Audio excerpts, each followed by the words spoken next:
Star Wars 7x7 episode 2681.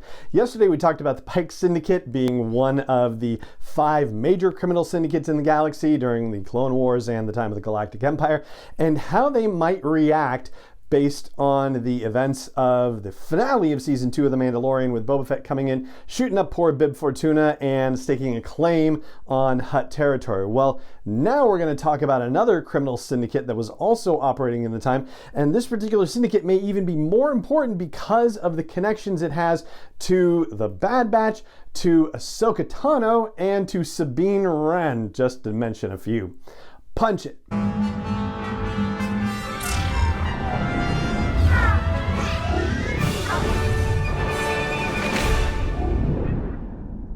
Hey Rebel Rouser, I'm Alan Voivod and this is Star Wars 7x7, your daily dose of Star Wars joy, and thank you so much for joining me for it. So, Black Sun is the organization that I'm talking about, and we're going to do this the same way that we did the Pike situation yesterday, where we're going to talk about 5 particular things that you may want to know about the Black Sun criminal syndicate leading into the Book of Boba Fett beginning on December 29th. For our first takeaway, we'll start with a little bit of history and remind you, just because we talked about it yesterday, that Black Sun was, along with the Pike Syndicate and the strong-armed Hutt clan, part of Darth Maul's Shadow Collective. And also, as mentioned yesterday, they didn't necessarily quite get along with the Pykes, and at a later point, the Black Sun folks tried to get the Pykes to merge with them. The Pykes didn't want any of that, so it set off a series of kidnappings and starship assaults and whatnot, and Quinlan Vos and Asajj Ventress got involved in this whole thing, as detailed in Dark Disciple. Where the Bad Batch comes into play with all this is the fact that Black Sun had bases on multiple planets, one of which was Ord Mantell, yes, where the Bad Batch has been setting up operations and doing mercenary gigs for Sid the Trandoshan. And last season, of course, we saw the Pykes on Ord Mantell too, so there is still some association between Black Sun and the Pykes, and in fact, Black Sun and the Pykes together fought against Separatist forces led by Count Dooku and General Grievous during the Clone Wars, trying to protect Ord Mantell from the Separatists. Meanwhile, for a second top takeaway, Black Sun has already had a run-in with Ahsoka Tano, though at the time they didn't know it was Ahsoka Tano. She was under an assumed name, Ashla. Yeah, good one. And so there was something happening where she was helping a particular family on a planet, and Black Sun was aware of it and was messing with their operations, and so they sent a Black Sun agent to investigate what was going on and either hire the pilot who was helping out and messing in their business or kill said pilot. And Ahsoka decided, yeah, I don't want any part of this, I'm getting out of here, and the agent chased her, but ultimately the agent was chased off when Bail Organa came looking for her and just happened to arrive in the nick of time. That situation is detailed in the Ahsoka novel by E.K. Johnston, and that happened, more or less like 1918 BBY, so not long, or actually I guess it would be 18, it would be just about a year or so after the events of Season 7 of the Clone Wars and the fall of the Republic. For a third takeaway, Black Sun has appeared in Star Wars Rebels as well. So when Sabine Wren and her friend Ketsu Onyo were part of the Imperial Academy, they were cadets on Mandalore, they eventually said, yeah, forget this, and they were going to hook up with Black Sun, but Sabine ultimately did not join them, obviously, and Ketsu did and was working as an assassin for them, and she got a job at one point where she was supposed to snatch this gonk droid that had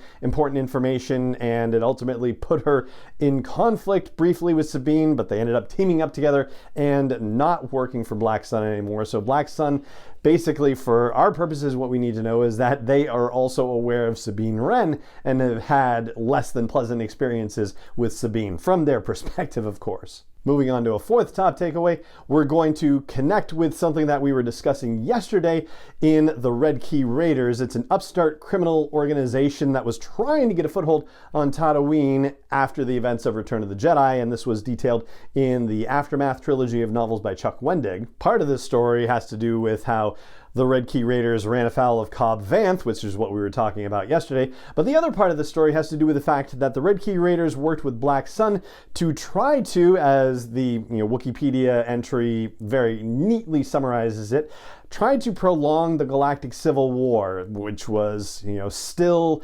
raging in a fashion after the events of Return of the Jedi, and not until a few days after that first anniversary of the destruction of the second Death Star was the war officially declared over. As for Black Sun's involvement, along with the Red Key Raiders, it was kidnapping and extortion in order to get senators to do their bidding, and it was a whole nasty plot that was broken up by Han Solo and Sinjir Rath-Falis and a bunch of other folks that are prominently featured in the Aftermath novels. And finally, for a fifth thing that'll make you go, about Black Sun and the Red Key Raiders, we get to talk about them jumping 5 years into the future, which would be when the Book of Boba Fett is taking place. Now, as far as we can tell, Black Sun doesn't necessarily harbor any specific ill will toward the Hutt clan, certainly not the way that the Pykes do, for example.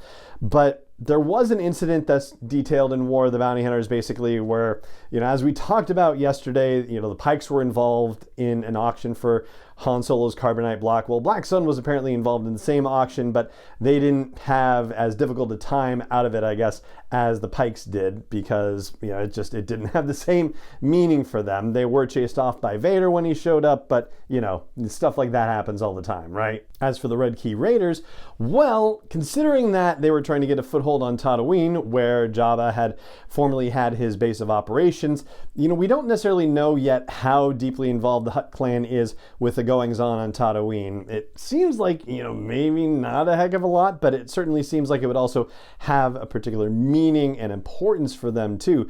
And certainly the Red Key Raiders operating in the shadow of Jabba the Hutt. I mean, it can't be that they just sprung up out of nowhere in the Aftermath trilogy. They had to have been getting going prior to that. In other words, while Jabba was still alive. And because Black Sun was partnering with them on a project to throw monkey wrenches in the Civil War, well, you can imagine a scenario where perhaps Black Sun is not at all displeased about the death of Jabba the Hutt and about the fact that the power vacuum now exists with Hutt clans, and it gives Black Sun the opportunity to be more influential in the galactic criminal underworld. As such, Boba Fett moving in on the Hutt Enterprise seems like it would be a threat to Black Sun. Instead of what, the Pykes might see as, the Hutts are kind of getting pushed out of the way and Boba Fett's taking over this stuff, we can work with Boba Fett. They're willing to work with other organizations. Like I said before, they just don't want to get absorbed by them. But Black Sun, I think, is another situation entirely. It seems like they would actually view Boba Fett's actions as a threat. And maybe they'll start by sending Red Key Raiders after him. Heck, maybe that's who we saw facing off with Boba Fett and Fennec Shand in the Book of Boba Fett teaser trailer that just came out the other day. Wouldn't that be something crazy coincidental?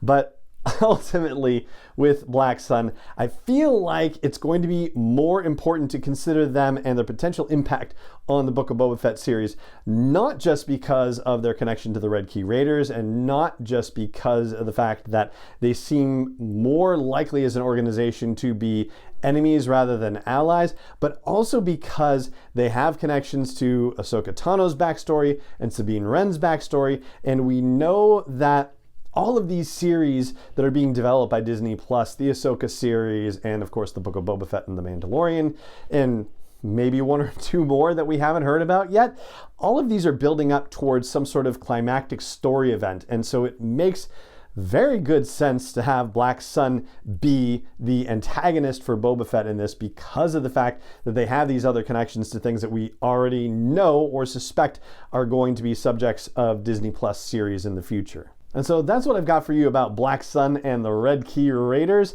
and that is going to do it for this episode of the show. It just remains for me to say thank you so much for joining me for it, as always, and may the Force be with you wherever in the world you may be. 7x7 is not endorsed or sponsored yet by Lucasfilm Limited, Disney, or 20th Century Fox, and is intended for entertainment and information purposes only. Star Wars, the Star Wars logo, all names and pictures of Star Wars characters, vehicles, and any other Star Wars related items are registered trademarks and/or copyrights of Lucasfilm Limited, or their respective trademark and copyright holders. May the Force be with them. All original content is copyright 2021 by Star Wars 7x7. We hope you love it.